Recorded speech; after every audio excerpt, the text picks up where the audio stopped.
Bismillah. Assalamualaikum warahmatullahi wabarakatuh. Innal hamdalillah nahmaduhu wa nasta'inuhu wa nastaghfiruh wa natubu ilayh wa na'udzu billahi min shururi anfusina wa min sayyiati a'malina. Man yahdihillahu fala mudilla lahu wa man yudlil fala hadiya lahu. Ashhadu an la ilaha illallah wahdahu la syarika lahu wa ashhadu anna Muhammadan 'abduhu wa rasuluh. Salawatullahi wa salamuhu alaihi nabiyyina wa habibina Muhammad sallallahu alaihi wa ala alihi wa sahbihi wa sallam. Qala Allah Ta'ala fi kitabihil karim, ya ayyuhalladzina amanu ittaqullaha haqqa tuqatih wa la tamutunna illa wa antum muslimun, amma ba'd. Ikhwani wa akhwati fiddin, rahimani wa rahimakumullah, saudara-saudariku sekalian yang mudah-mudahan Allah Azza wa Jalla berikan keberkahan dalam kehidupannya. Alhamdulillah, kita bersyukur kepada Allah Tabaraka wa Ta'ala atas segala limpahan karunia, atas segala limpahan rahmat, atas segala limpahan nikmat, hidayah, inayah, taufik, fadl yang Allah curahkan, Allah berikan kepada diri kita semua. Sehingga pada kesempatan yang berbahagia ini, Alhamdulillah, kita bersyukur kepada Allah. Allah Azza wa Jalla masih perkenankan diri kita untuk menuntut ilmu syar'i pada malam hari yang mudah-mudahan Allah Azza wa Jalla turunkan rahmatnya, keberkahan bagi diri kita semua. Salat dan salam semoga tercurah kepada Rasulul Karim, Habibuna Mustafa sallallahu alaihi wasallam, Nabi Muhammad sallallahu alaihi wasallam, yang telah mengerahkan segala upaya yang beliau miliki agar umat manusia ini mendapatkan hidayah taufik dari Allah Azza wa Jalla, terbebaskan dari neraka Allah Azza wa Jalla. Karena itu ketika ada seseorang mengucapkan dua kalimat syahadat, maka Rasul sallallahu alaihi wasallam sangat bergembira. Hati beliau berbunga-bunga luar biasa. Kenapa? Karena berarti ada satu orang yang selamat dari neraka Allah Tabaraka wa Ta'ala. Maka sudah sepantasnya ikhwan, kita selalu mengucapkan salawat dan taslim kepada Nabi kita Muhammad sallallahu alaihi wasallam. Masyaallah muslimin wal muslimat rahimani wa rahimakumullah. Melanjutkan mabahas kita, kajian kita tentang kitab Khulasah Ta'zimil Ilmi, tentang kitab ringkasan dari pengagungan ilmu karya dari Syekh Saleh Ibn Abdullah Ibn Hamad Al-Utsaimin hafizahullah ta'ala wa ra'ahu. Dan terakhir sudah kita bahas tentang masalah ikhlasnya niat dalam menuntut ilmu. Betul ya? Sudah kita bahas ikhlasnya niat dalam menuntut ilmu. Kemudian perkara yang harus diniatkan ketika orang ingin ikhlas dalam menuntut ilmu, maka dia harus mewujudkan beberapa pondasi. Niatnya diantaranya untuk mengangkat kebodohan pada dirinya, mengangkat kebodohan pada orang lain, kemudian menghidupkan ilmu, menjaganya, mengamalkannya, mendakwahkannya, dan lain sebagainya. Sudah kita bahas panjang lebar insyaAllah tentang masalah tersebut. Hari ini insyaAllah ta'ala kita akan bahas khusus tentang masalah kiat-kiat agar ikhlas dalam menuntut ilmu dan dalam beribadah. Dan kita tahu bersama, menuntut ilmu termasuk ibadah, bahkan ibadah yang luar biasa agung, Masya Allah. Talabul ilmi faridatun ala kulli muslim. Menuntut ilmu syar'i adalah faridah, fardu ain, kewajiban bagi setiap muslim dan juga pasli muslimah masuk di dalamnya. Berarti menuntut ilmu ini perkara yang wajib, yang Allah Azza wa Jalla wajibkan kepada kita. Rasul sallallahu alaihi wasallam wajibkan kepada kita. Dan yang namanya perkara yang wajib pasti perkara yang paling dicintai oleh Allah Azza wa Jalla. Makanya diwajibkan oleh Allah Azza wa Jalla. Nah, ikhwan, ikhlas itu sesuatu yang azim, ikhwan. Ikhlas itu sesuatu yang agung dan besar luar biasa. Para ulama sampai mengatakan, kalau aku tahu satu sujudku ikhlas lillahi ta'ala, maka pada saat itu aku berharap kematian. Bayangkan. Ulama lain mengatakan, kalau aku tahu satu sujudku itu ikhlas lillahi ta'ala, najaut, maka aku akan selamat dunia akhirat. Ya, saking luar biasanya ikhlas nih, ikhwan. Dan saking beratnya ikhlas, para ulama sampai mengatakan seperti itu. Imam Sufyan Ats-Tsauri rahimahullahu ta'ala mengatakan, ma 'alajtu syai'an ashadda 'alayya min niyyati. Tidaklah aku mengobati sesuatu yang paling sulit, paling berat bagi diriku, kecuali mengobati apa? Niatku, yakni keikhlasanku, jelas. Kenapa? Li'annahu tataqallabu 'alaih. Karena keikhlasanku ini, niatku ini selalu berbolak-balik. Kadang ikhlas, kadang tidak, kan gitu ya. Kadang ikhlas, kadang tidak. Kadang ikhlas, kadang tidak. Maka menjadi kewajiban bagi setiap muslim dan muslimah untuk selalu melihat bagaimana kondisi niatnya, keikhlasannya. Menjadi kewajiban bagi setiap muslim dan muslimah untuk selalu mendengarkan kajian-kajian tentang ikhlas. Buku-buku tentang ikhlas itu harus sering dibaca, ikhwan. Karena ikhlas ini belajarnya seumur hidup. Bukan berarti satu kali kita lulus ikhlas, ke depannya akan ikhlas terus. Enggak. Di tempat ini, jam sekarang, detik ini mungkin kita bisa ikhlas. Selesai dari kajian ini, wallahu ta'ala a'lam bishawab. Bayangkan, luar biasa. Dan ini agungnya ikhlas, ya, luar biasanya ikhlas. Maka ana memutuskan untuk mengkhususkan kajian malam pada hari ini untuk membahas masalah kiat-kiat bagaimana agar kita ikhlas di dalam beribadah, di antara dalam menuntut ilmu syar'i, kan gitu. Selain sudah kita tanamkan niat-niat yang kemarin sudah kita bahas, kita harus juga apa? Kita harus mengetahui kiat-kiatnya. Dan ingat ikhwan, kiat-kiat ikhlas ini harus kita hafal mati dalam kepala kita. Kalau orang biasa ngomong apa? Di luar kepala, betul ya? Atau keluar kepala lupa takutnya. Yang namanya ikhlas ini harus, kiat-kiat ikhlas ini harus kita hafal mati di kepala kita, ikhwan. Kenapa? Karena setiap hari kita beribadah, setiap hari kita beramal soleh, setiap hari mungkin kita nuntut ilmu, Masya Allah. Kalau ternyata kita tidak selalu mengecek niat kita, kita tidak selalu mengecek keikhlasan kita, ternyata kita lihat nanti di akhirat, amal-amal soleh kita ternyata banyak yang tidak ikhlas. Na'udzubillah min dzalik. Fala talumanna illa nafsah. Maka jangan salahkan kecuali dirinya. Ini pentingnya ikhlas, ya kawan. Al-ikhlas terambil dari kata-kata khalusa. Setiap bahasa Arab, saya sering katakan, setiap bahasa Arab pasti punya kata dasar. Al-ikhlas terambil dari kata-kata apa? Khalusa, yang artinya murni, bersih. Murni, bersih, jernih bisa juga. Allah Azza wa Jalla menggunakan kata-kata khulusa ini dalam beberapa ayat dalam Al-Quran. Di antaranya Allah berfirman dalam surah An-Nahl. Surah ke-16 ayat 66. Surat An-Nahl, surah 16 ayat ke-66. Coba untuk bayangkan, luar biasa. Ini gambaran keikhlasan nih, kawan. Allah berfirman, wa inna lakum fil an'ami la'ibrah. Dan sesungguhnya dalam binatang ternak itu tuh ada pelajaran, ada ibrah. Nusqikum mimma fi butunihi min baini farthin wa damin. Kami berikan minum kalian dari perut binatang ternak tersebut yang kami pisahkan antara darah dan kotoran hewan itu tuh labanan khalisa, susu yang ikhlas, susu yang murni, susu yang jernih, yang bersih, sa'ighal lisyaribin, yang nikmat diminum oleh para peminumnya. Coba untuk bayangkan, ikhwan. Ini gambaran keikhlasan nih. Allah Azza wa Jalla sebutkan dalam surah An-Nahl ayat 66 ini. Tidak pernah kita temukan dalam segelas susu yang murni ada setetes darah. Nggak pernah, insya Allah.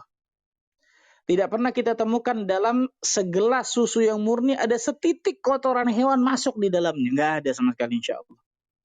Karena Allah Azza wa Jalla telah berjanji tuh memisahkan antara dua hal tersebut. Darah dan kotoran hewan, keluarnya labanan khalis, susu yang ikhlas. Bayangkan, subhanallah. Dan inilah gambaran keikhlasan, ikhwah. Ini gambaran keikhlasan. Ketika seseorang beribadah kepada Allah Azza wa Jalla, ikhlas lillahi ta'ala berarti 100% hanya untuk Allah. Ini gambaran keikhlasan. Ketika seseorang beribadah, contohnya nuntut ilmu nih. 90% karena Allah, 10%-nya karena yang lain. Entah karena dilihat camer misalnya, betul ya? Entah karena ya mengisi waktu aja, Pak Ustadz. Entah karena macam-macam, niat manusia kan macam-macam, betul ya? 90%-nya ikhlas, Masya Allah. Tapi 10%-nya ada niat yang lain karena manusia, karena yang lain, selain Allah. Allah Azza wa Jalla nggak akan pernah terima itu, ikhwan. Bahkan ketika seorang manusia beribadah kepada Allah Azza wa Jalla 99,99% karena Allah, ada 0,01%-nya karena makhluk, karena selain Allah. Allah Azza wa Jalla nggak akan pernah terima amal ibadah itu. Coba bayangkan, subhanallah. Rasulullah sallallahu alaihi wasallam bersabda, Allah berfirman dalam hadis qudsi, ana aghna syuraka 'ani syirk. Aku, kata Allah Azza wa Jalla, adalah zat yang paling tidak membutuhkan dengan sekutu. Allah nggak butuh sekutu. Allah nggak butuh serikat sama sekali. Man amila amalan laisa alaihi man amila amalan asyraka fihi ma'iya ghairi taraktuhu wa syirkahu. Barang siapa yang menyekutukan diriku, barang siapa yang beramal saleh nih, dia beramal, asyraka fihi ma'iya ghairi, dia serikatkan diriku dengan selainku, maka aku tinggalkan dia bersama yang diserikatkan tersebut. Allahu Akbar. 100% hanya untuk Allah. Coba antum bayangkan, ini bukan mudah nih, ikhwan. Ini bukan mudah. Makanya para ulama terdahulu, Allahu Akbar, sampai mengatakan seperti itu tuh tadi. Seandainya satu sujudku diterima pada saat itu, aku berharap kematian. Seandainya satu sujudku itu ikhlas, kemudian terima oleh Allah Azza wa Jalla, maka najaut, aku akan selamat insyaAllah dunia akhirat. Karena beratnya dan luar biasanya, beratnya sulitnya keikhlasan, ikhwan. Ma'asyiral muslimin wal muslimat rahimani wa rahimakumullah. Setelah kita tahu apa itu ikhlas, kita harus tahu lawan kata dari ikhlas nih. Perhatikan nih. Karena banyak orang salah kaprah masalah lawan kata ikhlas nih. Contoh, orang ketika mau bangun malam, dia memaksakan dirinya supaya bangun malam. Memaksakan diri untuk apa? Supaya bangun malam, supaya ibadah. Dia paksa dirinya supaya ibadah, supaya bangun malam contohnya. Oh jangan gitu, ente kalau maksa gitu nggak ikhlas. Salah ini. Lawan kata ikhlas itu bukan memaksa diri untuk beribadah. Enggak, bukan itu. Lawan kata ikhlas itu riya, sum'ah. Itu lawan kata ikhlas tuh. Bisa jadi seseorang, bahkan sangat mungkin seseorang, ketika dirinya memaksa untuk beribadah kepada Allah, dan dia ikhlas.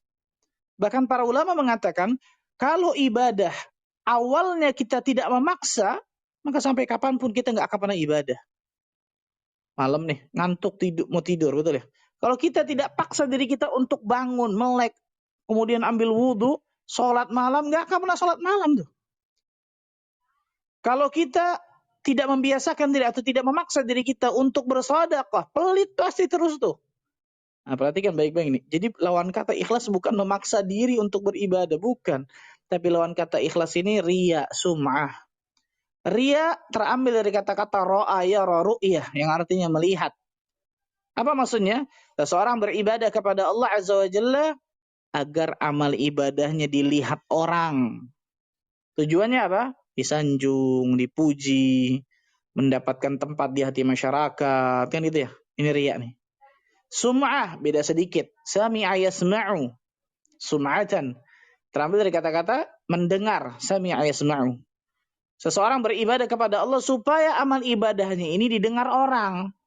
Tujuannya sama, disanjung, dipuji, mendapatkan tempat di hati masyarakat, dan lain sebagainya. Ini baru lawan kata ikhlas nih, ikhwan. Rasul SAW bersabda di hadapan para sahabat. Coba antum bayangkan. Di hadapan khairun nas, manusia terbaik loh. Itu para sahabat Nabi radhiyallahu anhum jami'an. Inna akhwafa ma akhafu alaikum asyirkul asghar. Sesungguhnya yang paling aku takutkan kepada kalian. Kalian ini sahabat loh, bayangkan ikhwan. Rasul takut sahabat kena penyakit ini. Apalagi kita, betul ya? Apa itu? Asyirkul asghar, syirik yang kecil. Fasu'ila anhu, ketika ditanyakan kepada Nabi SAW, masyirkul asghar ya Rasulullah SAW. Apa itu syirik kecil wahai Rasul SAW? Faqala ar-riya, maka itu adalah riya. Dari riya. Riya sum'ah. Allahu Akbar, subhanallah. Maka perhatikan baik-baik ini, ikhwan. Ini sesuatu yang luar biasa pentingnya bagi diri kita semua. Selalu mengecek niat kita, selalu melihat keikhlasan kita, ikhwan. Di antaranya ketika kita menuntut ilmu dan juga amal ibadah yang lain. Ma'asyiral muslimin wal muslimat rahimani wa rahimakumullah. Kita masuk langsung, ikhwan, kepada kiat-kiat nih. Apa saja sih kiat-kiat agar selalu ikhlas di dalam amal ibadah? Saya katakan, ikhwan, jangan hanya dicatat, ditulis di note atau di kertas atau di HP-nya, tapi dihafalkan di kepala kita dan diamalkan, dipraktekkan dalam kehidupan kita sehari-hari. Ada sekitar 8 kiat. Ada sekitar 8 kiat. Yang 8 ini saya katakan tadi apa? Harus hafal mati gitu nih, kawan. Dan harus kita praktekkan dalam kehidupan kita sehari-hari. Karena setiap hari kita beribadah pasti. Setiap hari pasti kita beramal soleh. Apa saja kiat-kiat tersebut? Yang pertama, tajdidun niyah. mengecek niat kita. Ini yang pertama nih, kawan. Mengecek niat kita sebelum beramal. Mengecek niat kita sebelum beramal, ketika beramal, dan setelah beramal. 3 kali. Mengecek niat kita sebelum beramal, ketika beramal, dan setelah beramal. 3 kali ini, kawan. Tajdidun niyah, mengecek niat kita. Memperbaharui niat kita sebelum kita beramal, ketika kita sedang beramal, dan setelah apa? Beramal. Dan ini insyaallah ta'ala, ana yakin kita jarang melakukannya. Betul nggak, kawan? Jawab aja pada diri sendiri, betul ya? Jarang kita lakukan, biasa otomatis jalan begitu aja, betul ya? Padahal ini sesuatu yang luar biasa pentingnya nih. Makanya Imam Syafi'i rahimahullah ta'ala ketika mengomentari hadis innamal a'malu binniyat wa innamal likulli imri'in ma nawa, beliau sampai mengatakan hadzal hadis thuluthul ilm, thuluthud din. Hadis ini sepertiga ilmu, sepertiga agama. Bayangkan. Saking pentingnya luar biasa tentang masalah apa? Niat. Mengecek niat kita sebelum beramal, sebelum kita melakukan satu amalan, entah itu nuntut ilmu, entah itu sholat berjamaah di masjid, entah itu sedekah, entah itu umrah, entah itu haji, entah itu jihad, apapun itu. Sebelum kita beramal, Al-Imam Ibnu Qayyim Al-Jauziyah rahimahullah ta'ala mengatakan, tanya 2 hal bagi diri kita. Tanya 2 hal kepada diri kita masing-masing nih. Luar biasa Ibnu Qayyim rahimahullah, Masya Allah nih. Apa saja 2 pertanyaan tersebut? Yang pertama, limadha? Untuk apa Anda beramal? Apakah untuk Allah atau untuk selain Allah? Tanya kepada diri kita nih, limadha? Untuk apa ente beramal nih? Ikhlas karena Allah atau karena selain Allah? Pertanyaan pertama yang harus kita tanyakan kepada diri kita sebelum kita beramal. Kalau pertanyaan pertama ini lulus nih, insyaallah ta'ala saya melakukan ini karena Allah. Maka tanya yang kedua, kata Imam Ibnu Qayyim Al-Jauziyah. Wa kaifa, dan bagaimana? Maksudnya apa? Bagaimana amal saleh tersebut? Apakah sesuai dengan yang dicontohkan oleh Rasul sallallahu alaihi wasallam? Ittiba'ur Rasul. Lihat. Ini 2 hal yang kita tahu bersama, syartan liqabulil amal ya. 2 syarat diterimanya amal saleh, ikhlas dan ittiba'ur Rasul. Nah, tanya 2 hal ini kata Al-Imam Ibnu Qayyim Al-Jauziyah sebelum kita melakukan satu amalan. Untuk apa saya beramal? Apakah untuk Allah atau selain Allah? Dan bagaimana amalan saya? Apakah ini sesuai dengan contoh Nabi sallallahu alaihi wasallam atau tidak?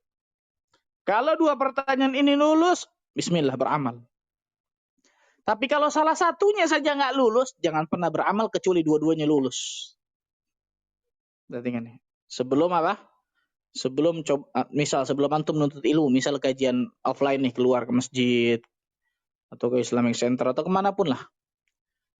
Sebelum kita melangkahkan kaki keluar nih ke masjid, sebelum starter motor, sebelum starter mobil, sebelum memasukkan buku ke tas dan lain sebagainya, tanya bagi diri kita nih, saya melakukan ini, nuntut ilmu nih, karena Allah atau karena siapa nih? Betul ya? Karena ingin ketemu teman-teman, karena ingin dagang, karena apa? Ini yang saya katakan niat manusia banyak. Subhanallah. Kalau bukan karena Allah Azza wa Jalla, ingat amalan itu tidak akan dibalas kecuali ikhlas. Ingat tentang surga, ingat tentang neraka. Sedikit mantap jalan bismillah tuh. Jangan tunggu mantap banget akhirnya nggak ngaji tuh. Salah lagi nih. Meninggalkan amalan karena manusia. Al-Imam Fudail bin Iyad mengatakan itu sudah termasuk riya. Tarkul amal li ajlin nas, riya, kata Imam Fudail bin Iyad. Meninggalkan amalan karena manusia, riya. Beramal karena manusia, syirik. Yang namanya ikhlas itu apa? Seseorang beramal karena Allah, meninggalkan amalan pun harusnya karena Allah. Nggak ada urusan sama manusia. Mengecek niat kita sebelum beramal. Sebelum beramal sudah cek niat nih. Ikhlas insya Allah. Kemudian apa? Mengikuti petunjuk Nabi SAW ketika dia beramal saleh, jalan bismillah. Ketika sedang beramal, perhatikan, syaitan tidak akan pernah rela, nggak akan pernah ridho ketika kita melangkahkan satu langkah ke surga Allah, betul ya? Ketika sedang beramal pasti ada aja ujiannya tuh, betul? Untuk lagi jalan, Masya Allah, ketemu orang, ketemu temen nih. Masya Allah, itu mau kemana nih? Anak mau ke masjid ini nih. Mau kajian? Oh, Masya Allah. Anak kepengen kayak antum begini soleh, ngaji, baik. Tapi anak belum bisa deh. Cuman ngomong gitu doang, habis itu orang jalan. Coba. Dalam hati kita kira-kira gimana tuh? Hah? Soleh enggak, soleh enggak, soleh. Hanya karena pujian makhluk kepada kita, hati kita yang tadinya udah bagus nih, lulus ikhlas, bisa putar balik tuh ikhwan niat itu. Betul ya? Wa khuliqal insanu dha'ifa, diciptakan manusia dalam keadaan lemah. Karena sanjungan pujian makhluk, akhirnya kemudian bisa apa? Bisa kalah. Niat kita bisa belok, bahkan bisa putar balik. Na'udzubillah min dzalik. Jaga tetap niat kita tuh, subhanallah. Ketika sedang apa? Ketika sedang beramal saleh. Lagi sholat, rakaat pertama, rakaat kedua. Ketika rakaat ketiga, ternyata di samping kita ada seseorang yang kita harapkan sesuatu darinya. Bos kita, atasan kita, calon mertua misalnya, atau pejabat lah, siapapun lah. Kan gitu ya. Hati-hati nih subhanallah. Ketika sedang beramal. Perhatikan baik-baik, subhanallahilazim. Nah. Kemudian apa? Setelah beramal soleh. Setelah beramal soleh ini maksudnya apa? Jangan sampai timbul ujub setelah beramal soleh. Karena riya atau sum'ah, riya dan sum'ah setelah amal soleh itu selesai, pendapat yang lebih rajih mengatakan riya dan sum'ah kalau amal itu sudah selesai itu tidak menghilangkan amalan. Tidak menghilangkan apa? Pahala amal soleh itu. Tapi yang bisa menghilangkan pahala amal soleh setelah amal soleh itu selesai dikerjakan adalah ujub. Ujub, ini termasuk syirik kecil nih kawan. Ujub, apa itu ujub? Bangga akan dirinya, bangga akan kelebihannya, bangga akan amalannya. A'udzubillah min dzalik. Ya. Jadi saya ulang, hal yang bisa menghilangkan pahala amal soleh sebelum beramal dan ketika beramal adalah riya dan sum'ah. Tapi hal yang bisa menghilangkan pahala amal soleh setelah amal itu selesai dikerjakan bukan riya, bukan sum'ah, tapi ujub. Nah, perhatikan baik-baik nih, subhanallah itu. Pertanyaan nih tadi, Pak Ustadz, gimana kalau ternyata tadi itu lagi sholat, yang awalnya ikhlas, tiba-tiba sempat hilang, betul ya? Pertanyaan kan gitu sering tuh. Sempat kemudian melenceng karena mungkin tadi itu ada ngelihat orang. Apa yang harus kita lakukan? Maka Syekh Muhammad Mukhtar Syangqiti, hafizahullah ta'ala mengatakan, berusaha untuk mengembalikan niatnya ke rel aslinya, ke rel keikhlasan. Berusaha untuk mengembalikan apa? Niat utamanya. Itu ikhlas lillahi ta'ala, mendapatkan surga Allah, mendapatkan rahmat Allah, kan gitu, mendapatkan pahala dari Allah. Ketika itu sempat hilang, balikin lagi. Sempat hilang lagi, balikin lagi. Terus yang akan Allah Azza wa Jalla lihat itu endingnya, nanti ujungnya. Endingnya akan Allah lihat. Kalau memang amalan tersebut amalan yang berkesinambungan maksudnya. Tadi itu contoh, rakaat pertama, rakaat kedua ikhlas, rakaat ketiga sempat hilang nih. Maka berusaha untuk mengembalikan amal saleh kita, mengembalikan niat kita ke rel aslinya. Nanti endingnya di rakaat ketiga akhir atau rakaat keempat, kalau itu salat maghrib atau salat isya kan, itu akan dilihat mana yang apakah ikhlas atau tidak. Niatnya ke Bogor, nyampenya ke Bandung ya nggak nyampe kan gitu. Nah ini perhatikan nih.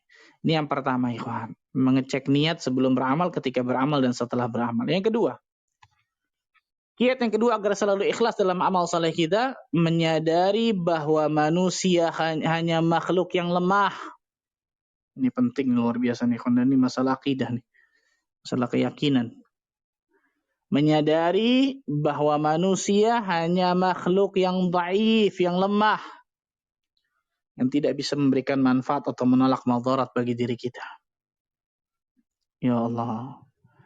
Menyadari bahwa manusia hanya makhluk yang lemah, yang tidak bisa memberikan manfaat kepada kita atau menolak madarat pada diri kita, kecuali Allah yang berikan izin kan kita.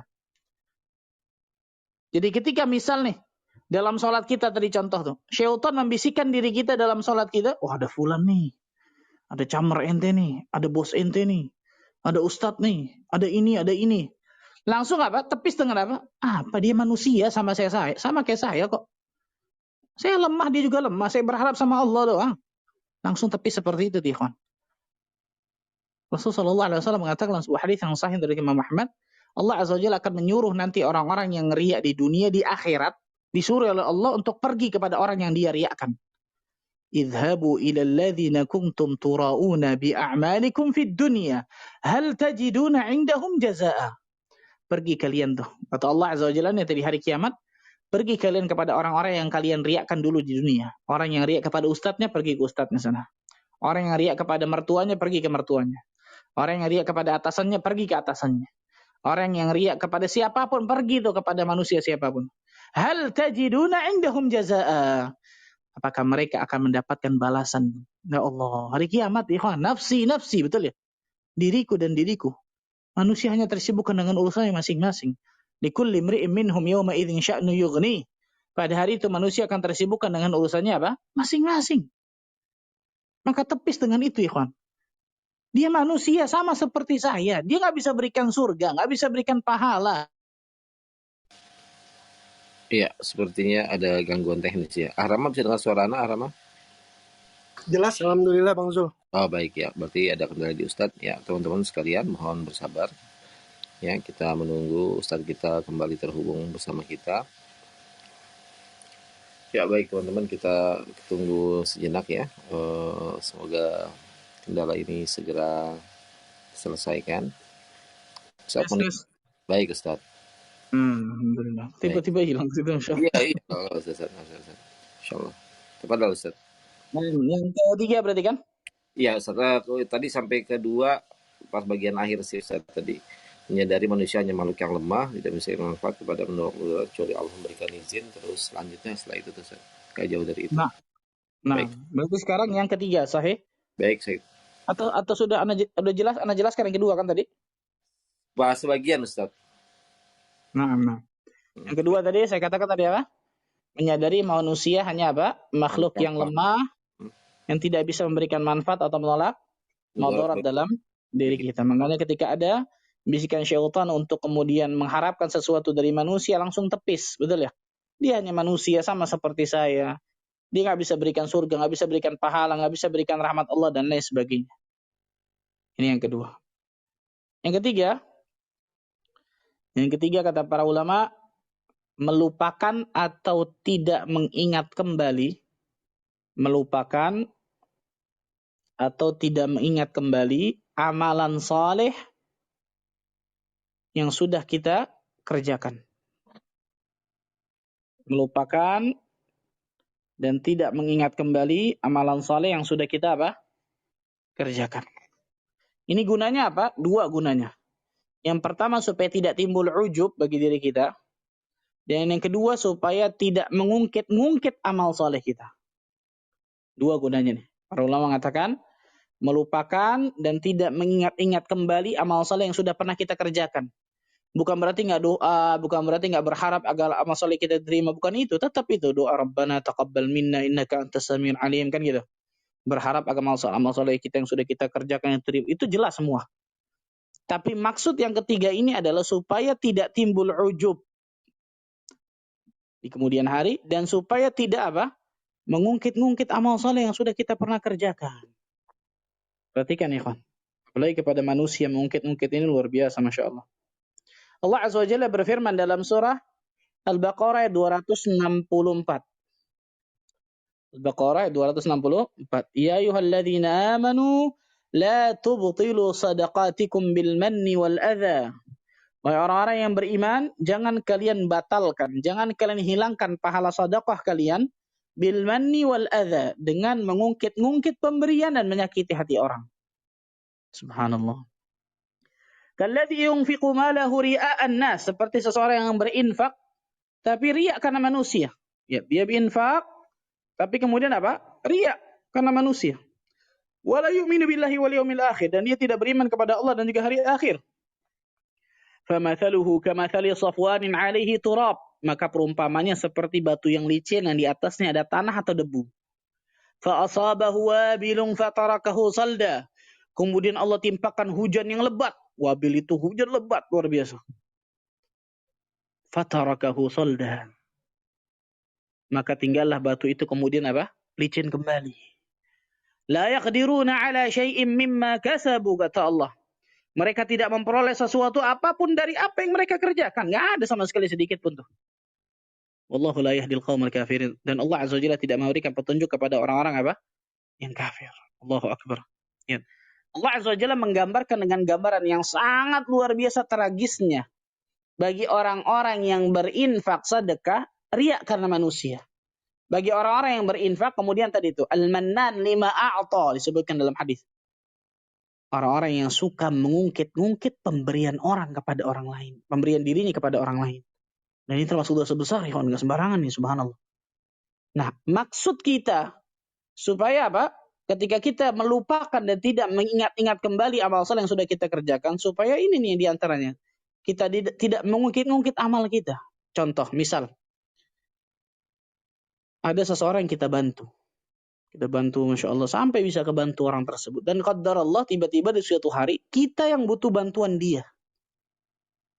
Kita yang butuh bantuan apa? Kita butuh bantuan dia. Dan qaddar Allah, orang ini nggak bisa bantu kita memang. Orang ini qaddar Allah nggak bisa bantu kita. Biasanya manusia ngapain tuh? Dulu kan ente anak udah bantu. Sahih. Sekarang ente nggak mau bantu anak. Dulu anak bantu begini dan sebagainya. Yang ini. Sebutin satu-satu dia lengkap. Na'udzubillah min dzalik. Na'udzubillah min. Ini di antara kata para ulama apa? Sesuatu yang bisa membatalkan pahala amal soleh. Nggak sembarangan. Na'udzubillah min dzalik. Subhanallahil azim. Dan juga supaya tidak timbul apa? Supaya tidak timbul ujub.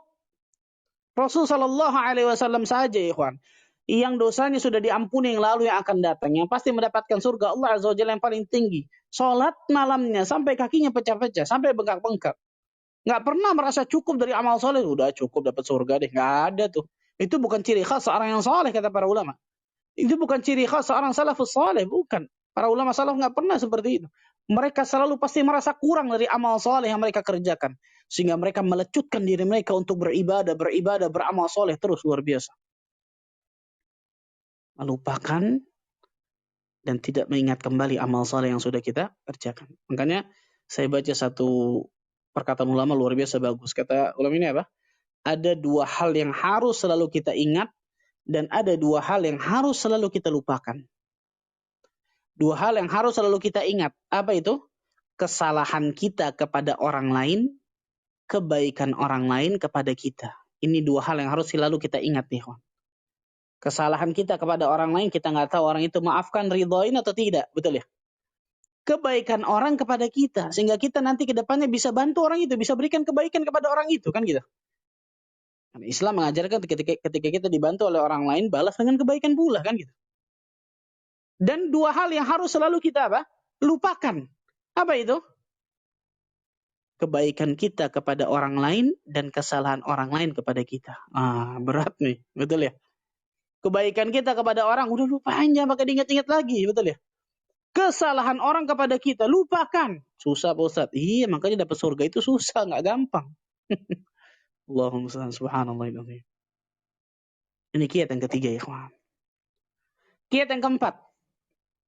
Agar selalu ikhlas dalam amal saleh kita, mengetahui azab atau siksa yang khusus yang Allah sediakan bagi orang yang tidak ikhlas.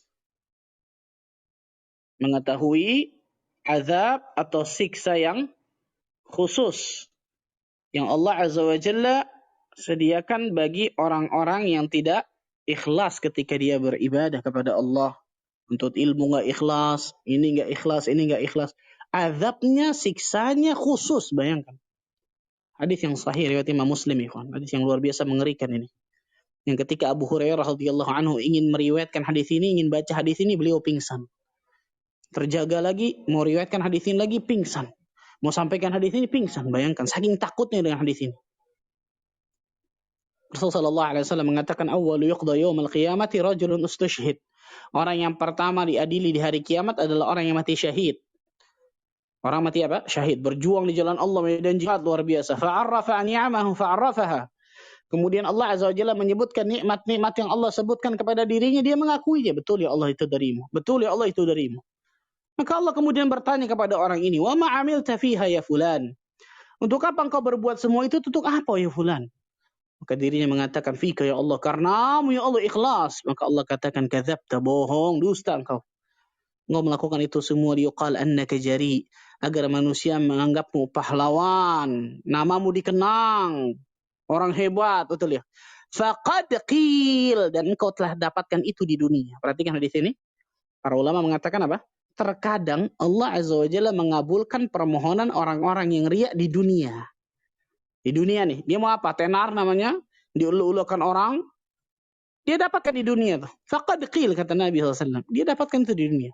Tapi apa yang mereka dapatkan di akhirat? Thumma umira bihi fasuhiba ala wajhi, thumma ulqiya finnar. Kemudian malaikat diperintahkan untuk menyeret mukanya, mencampakkan ke dalam api neraka. Allahu Akbar. Orang pertama. Orang yang kedua, rajulun ta'allama al-ilma wa 'allamahu wa qara'a al-Qur'an. Ya Allah, na'udzubillah min dzalik. Seorang yang belajar ilmu agama, mengajarkan ilmu agama, membaca Al-Qur'an Al-Karim. Fa'arrafa ni'amahu fa'arrafaha. Kemudian Allah menyebutkan nikmat-nikmat yang Allah berikan kepadanya. Dia mengakui nikmat-nikmat itu, ya Allah. Ilmunya yang banyak, luar biasa. Mungkin retorika dakwahnya bagus, baca Qur'annya bagus mungkin. Allah bertanya kepada diri, wa ma'amilta fiha ya fulan. Untuk apa engkau berbuat semua ini? Untuk apa? Untuk apa nuntut ilmu? Untuk apa berdakwah? Untuk apa baca Quran? Fika ya Allah, karenamu ya Allah. Kadzabta, kata Allah. Engkau bohong, dusta engkau. Dan Allah Azza wa Jalla Maha tahu, betul ya? Allah ingin uji orang ini. Engkau melakukan itu semua liyuqal annaka alim, liyuqal annaka qari. Agar manusia menganggapmu seorang yang alim, pintar akan ilmu agama. Qari, pintar baca Al-Quran. Faqad qil, dan engkau telah dapatkan itu di dunia. Thumma umira bihi fasuhiba ala wajhi thumma ulqiya finnar. Kemudian malaikat diperintahkan untuk menyeret mukanya, mencampakkan ke dalam api neraka. Ya Allah, na'udzubillah min dzalik. Dan orang yang ketiga, rajulun wasa'allahu rizqahu wa amwalahu. Seseorang yang Allah luaskan rizkinya, hartanya luar biasa, banyak, Masya Allah. Allah bertanya kepada dirinya, wa ma'amilta fiha ya fulan. Untuk apa engkau perbuat dengan hartamu semua itu, untuk apa? Maka orang itu mengatakan, ya Allah, tidak ada satu jalan di mana jalan tersebut engkau ridai kecuali aku infakkan hartaku di jalan tersebut. Kadzabta, kata Allah. Bohong, kau dusta. Engkau melakukan itu liyuqal annaka jawad, agar manusia menganggap orang-orang yang dermawan, murah hati, baik hati, dan engkau telah dapatkan itu di dunia. Malaikat diperintahkan untuk menyeret mukanya, mencampakkan ke dalam api neraka. Dalam riwayat lain, Rasulullah SAW mengatakan kepada Abu Hurairah, perhatikan ini. Ya Abu Hurairah, ulaika thalatha awwalu khalqillah tus'aru bihimun nar yawmal qiyamah. Wahai Abu Hurairah, ketiga golongan ini, ketiga orang ini nih, neraka pertama kali dipanaskan untuk mereka. Allahu Akbar, na'udzubillah min dzalik. Menjadi koreknya bahan bakar api neraka, ya kawan. La haula wala quwata illa billah. Siapa mereka? Orang-orang yang zahirnya amal saleh loh, zahir, betul ya? Tapi dalam hatinya ada penyakit yang menggerogoti amal salehnya. Riya, sum'ah ini, ikhwan. Na'udzubillah min dzalik. Makanya hati-hati, ikhwan. Riya, sum'ah ini jangan tertipu dengan kata-kata kecil, syirik kecil, oh dosa kecil. Salah. Menempati dosa yang atas tuh, ikhwan. Syirik besar, syirik kecil, baru dosa-dosa besar yang lain di bawahnya. Membunuh, berzina, minum khamar, makan riba, itu di bawah syirik kecil semua dosanya, ikhwan. Jangan anggap enteng gara-gara ada kata kecil, di depannya ada kata-kata syirik. Bayangkan. Ketiga golongan ini orang yang paling pertama akan dinyalakan api neraka untuk mereka. Ya Allah, na'udzubillah min dzalik. Kalau kita mengetahui, ikhwan, azab yang khusus, siksa yang khusus yang Allah berikan kepada orang-orang yang tidak ikhlas, masa ia masih berani kita untuk tidak ikhlas ketika beribadah, betul ya? Kita akan memikirkan, ya Allah, na'udzubillah, Nabi bisa dapatkan azab itu tuh. Enggak, na'udzubillah, enggak. Anak mendapat surga, mau ngapain? Gara-gara orang seperti ini dapatkan azab seperti ini di akhirat, na'udzubillah. Ini yang keberapa? Keempat. Yang kelima, takut akan su'ul khatimah. Cepat saja. Takut akan su'ul khatimah. Yang kelima, takut akan su'ul khatimah. Ingat, ikhwan, man 'asha 'ala syai' mata 'alaihi. Barang siapa yang hidup di atas sesuatu, maka dia akan diwafatkan di atas sesuatu tersebut. Perhatikan baik-baik nih, ikhwan. Seorang ahli syair mengatakan, kullu ina'in bima fihi yandah. Setiap teko itu akan keluar sesuai dengan apa? Yang di dalamnya. Dalamnya air putih, dituang air putih. Dalamnya teh, dituang teh. Dalamnya kopi, dituang kopi. Pasti itu, subhanallah. kebiasaan kita setiap hari di dunia ini, kita sibukkan dengan apa hari-hari kita, waktu-waktu kita. Akan keluarnya sakaratul maut nanti, ikhwan. Ketika orang terus-menerus dalam perbuatan riya dan sum'ahnya, na'udzubillah min dzalik, ditakutkan Allah Azza wa Jalla akan wafatkan orang ini dalam keadaan su'ul khatimah. Ditakutkan orang ini ketika dia melakukan riya, ibadah dan ternyata ibadah itu riya, detik itu Allah wafatkan. Na'udzubillah min dzalik. Bayangkan. Sesuatu yang luar biasa mengerikan ya, ikhwan. Rasulullah sallallahu alaihi wasallam mengatakan innar rajula la ya'malu bi'amali ahli jannah. Sesungguhnya ada seorang laki-laki yang beramal dengan amalan penghuni surga, hatta ma yakunu bainahu wa bainaha illa dhira', sampai tidak memisahkan antara diri dan surga kecuali hanya sehasta. Fayasbiqu alaihi alkitab, kemudian catatan takdirnya mendahului dirinya. Fayamalu bi'amali ahlin nar, di akhir hayatnya dia melakukan amal-amal penghuni neraka, fayadkhuluha, dan Allah Azza wa Jalla masukkan dia dalam neraka. Hadis ini ada penjelas dari riwayat yang lain. Innar rajula la ya'malu bi'amali ahlil jannah fima yabdu linnas. Ada taman kata-kata fima yabdu linnas. Sesungguhnya ada seorang laki-laki yang beramal dengan amalan penghuni surga dalam pandangan manusia. Lihat. Dalam pandangan apa? Manusia ini atau ini amal soleh ini. Kenapa? Karena manusianya bisa lihat zahir, betul ya? Nggak bisa melihat hati manusia. Allah Azza wa Jalla ya'lamu kha'inatal a'yun wa ma tukhfis sudur. Allah mengetahui mana pandangan mata yang berkhianat dan apa yang ada di dalam hati manusia. Manusia yang lihat ini bagus, tapi ternyata hatinya tadi ada penyakit yang menggerogoti dari amal saleh tersebut tidak ikhlas. Karena udzubillah, ikhwan, ingat baik-baik perkataan ini. Kenikmatan terbesar yang Allah Azza wa Jalla berikan kepada seorang hamba ketika hamba itu Allah wafatkan dalam keadaan husnul khatimah. Itu kenikmatan terbesar, luar biasa, ikhwan. Maka berarti kesengsaraan terbesar bagi seorang hamba ketika Allah wafatkan diri dalam keadaan su'ul khatimah. Allahu Akbar. Itu yang ke-5. Yang ke-6, kiat agar selalu ikhlas dalam amal saleh kita. Yang ke-6, kata para ulama, sering menyembunyikan amal saleh. Sering menyembunyikan apa? Amal saleh kita. Hukum asal amal saleh lebih bagus disembunyikan. Perhatikan nih. Hukum asal amal saleh lebih bagus disembunyikan. Kecuali 2 keadaan. Yang pertama, jika amal saleh tersebut tidak mungkin bisa disembunyikan. Contoh, nuntut ilmu, betul ya? Nuntut ilmu, sholat berjamaah di masjid. Kenapa ini nggak sholat berjamaah di masjid? Takut riya, Ustaz. Nggak bisa, ini ngeles namanya. Nggak mungkin. Amal saleh itu pasti kelihatan manusia. Umroh, haji, betul ya? Tapi ada amal-amal saleh yang bisa disembunyikan. Sedekah, sholat malam, berkhalwat, puasa sunnah mungkin, dan lain sebagainya. Jadi hukum asal amal saleh lebih bagus disembunyikan. Kecuali 2 keadaan. Yang pertama, amal saleh yang tidak mungkin bisa disembunyikan. Maka itu ikhlaskan saja dengan kiat-kiat yang sudah kita sebutkan, kan gitu.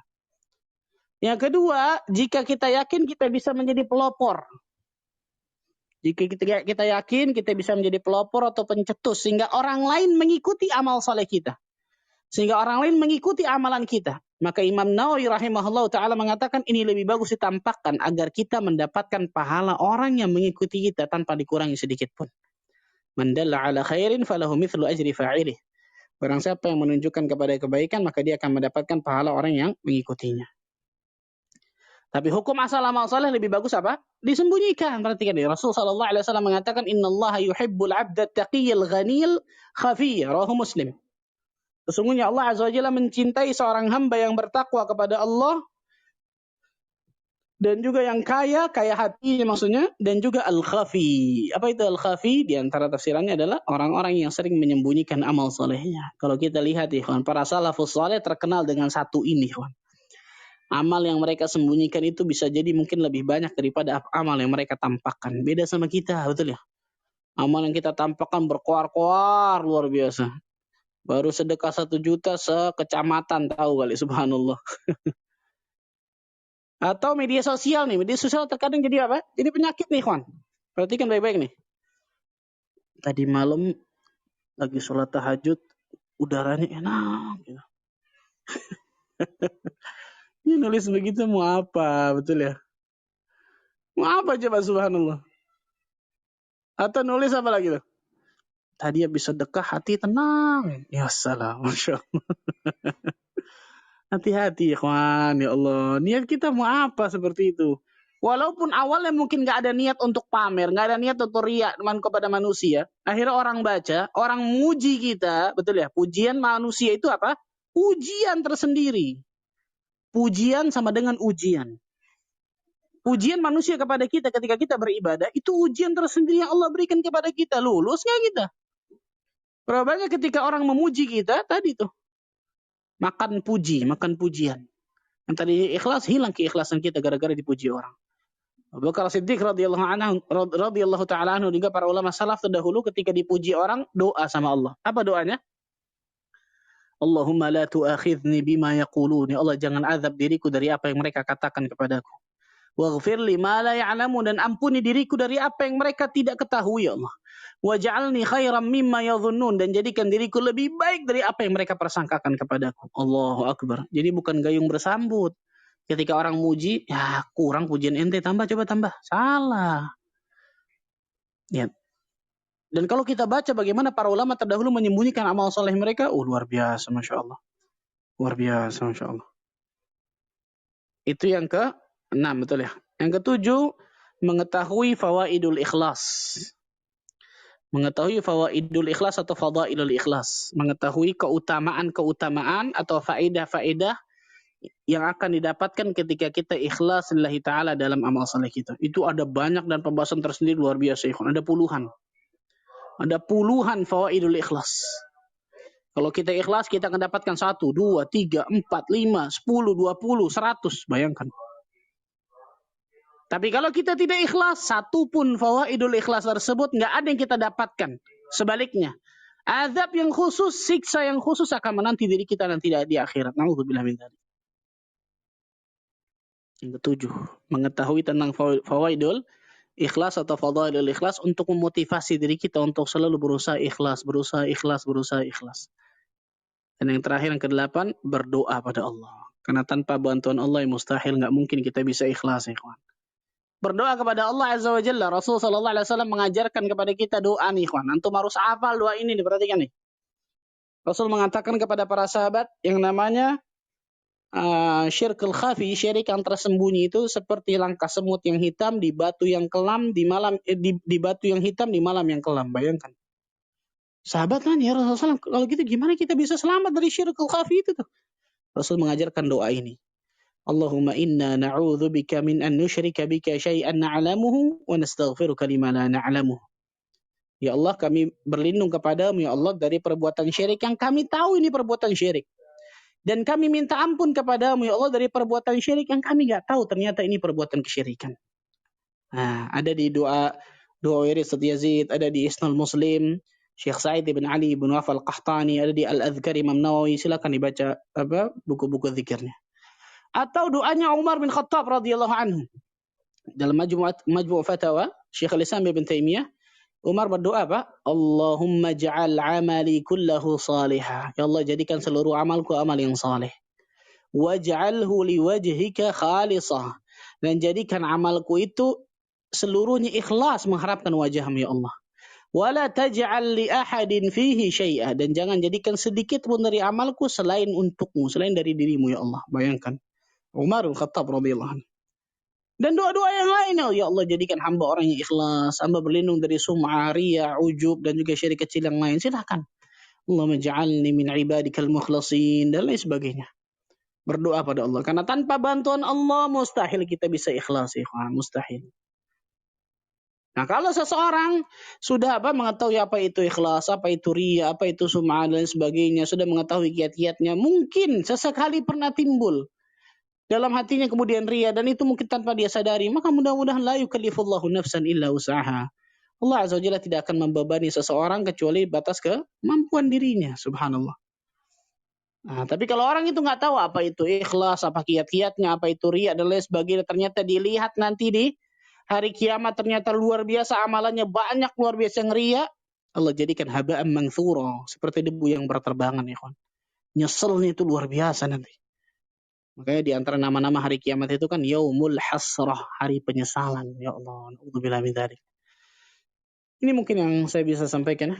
Allah alam bisawab, mungkin agak sedikit panjang. Tapi ini luar biasa penting bagi diri kita. Mudah-mudahan Allah Azza wa Jalla jadikan diri kita termasuk golongan hamba-hamba yang Allah ikhlas. Allah jauhkan dari berbagai macam penyakit hati, di antaranya riya, sum'ah, ujub, dan lain sebagainya. Dan mudah-mudahan dengan itu Allah Azza wa Jalla jadikan diri kita termasuk golongan hamba-hamba Allah yang mendapatkan husnul khatimah. Allahumma amin. Allah alam bisawab. Barakallahu fikum, ikhwan. Sebagaimana anak katakan, ikhlas ini sesuatu yang besar.